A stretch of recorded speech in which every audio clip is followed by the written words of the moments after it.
Chers amis, bonjour et bienvenue sur ma chaîne YouTube Univers Spiritualité. Je suis très heureuse de vous retrouver pour échanger encore autour de ce thème très exaltant qu'est la spiritualité. Nous avons beaucoup parlé de cela dans la vidéo passée et nous voulons retenir que la spiritualité, c'est la vie de l'esprit. C'est la vie qu'un homme qui voudrait plaire à Dieu doit avoir, et dans sa pensée, dans sa parole et dans ses actions, on doit voir la volonté de Dieu, on doit sentir la présence de l'esprit. Et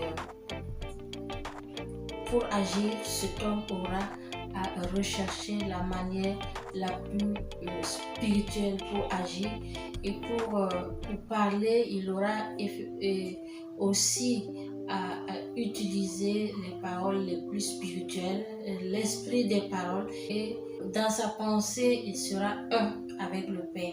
Voilà, dans la vie des maîtres, il est écrit que lorsqu'un homme prend plaisir à faire la volonté de Dieu, sa pensée devient la pensée de Dieu.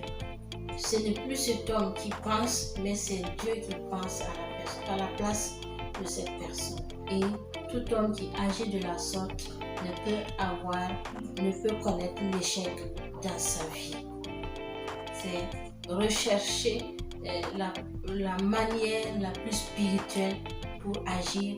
C'est la manière la plus divine pour se comporter, la manière la plus divine pour s'exprimer et communiquer. Certes, ce n'est pas facile quand on ne se fait pas toujours comprendre par les autres. Donc il y aura toujours des incompréhensions entre vous. Celui qui voudra marcher selon la volonté de Dieu, celui qui voudra être spirituel avec son entourage, car il ne se fera pas comprendre. Parlant de spiritualité, nous avons aussi parlé de l'ère du Verseau, et nous avons dit que le culte de l'ère du Verseau, c'est la spiritualité, tout comme les autres ères ont eu leur culte. Nous sommes en plein dans l'ère du Verseau, qui est en train aussi de révéler ses caractéristiques, de nous montrer ses critères. Et ici, nous allons parler du mélange qui ne peut se faire des caractéristiques de l'ère des poissons et des caractéristiques de l'ère du Verseau. Car la déchirure que connaît notre tissu social actuellement est due à cette déchirure, à cette séparation des caractéristiques des deux ères. On ne peut pas apporter avec nous nos comportements de l'ère des poissons dans l'ère du Verseau, d'où les difficultés, d'où les problèmes que connaît notre société en ce moment. Nous allons remarquer que les caractéristiques de l'ère du poisson, c'est surtout l'obscurantisme, la religiosité, la politique et ses injustices à n'en pas finir, et la corruption, le mensonge, la ruse. Maintenant, nous entrons dans une ère glorieuse qui est l'ère du Verseau, voilà, qui est une ère de lumière, une ère de vérité, de justice et d'intégrité, mais qui ne va pas tolérer les résidus de l'ère des poissons. Toutes les méchancetés constatées dans l'ère des poissons ne seront pas admises dans l'ère du Verseau. Il y a incompatibilité entre les caractéristiques des deux ères, et nous allons devoir nous départir de nos comportements passés, de nos vies passées, pour pouvoir survivre dans cette nouvelle ère du Verseau.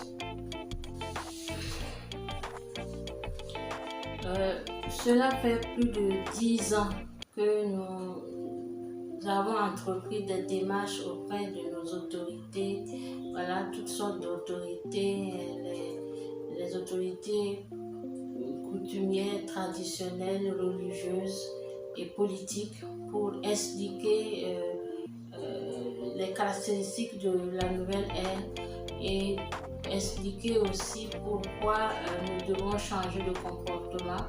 Et voilà, parce que la déchirure qui est là n'est rien d'autre que la conséquence de cette incompatibilité. La déchirure sociale que nous connaissons actuellement n'est rien d'autre que les conséquences, voilà, de cette incompatibilité de l'énergie de l'air des poissons et de l'énergie de l'air du Verseau.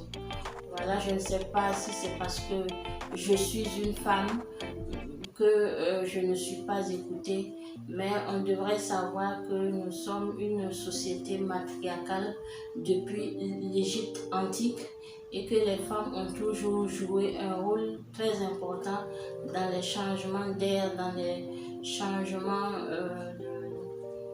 de mode de vie, voilà, dans l'éducation d'une manière générale, la femme a toujours eu sa place dans la société, dans les sociétés africaines. Voilà, donc je disais que cela fait plus de 10 ans que nous essayons d'approcher les autorités pour expliquer ce qui se passe, ce qui nous arrive pour que nous puissions nous en sortir, mais cela n'a pas été encore possible jusqu'à ce jour. Donc nous voulons faire comprendre aux nouvelles autorités et à tout le peuple burkinabé que l'ennemi ce n'est pas mon frère burkinabé, l'ennemi ce n'est pas mon frère qui est au pouvoir, l'ennemi ce n'est pas mon frère d'armes, voilà, mais l'ennemi se trouve ailleurs, hors de nos frontières et c'est cet ennemi que nous devons avoir en commun.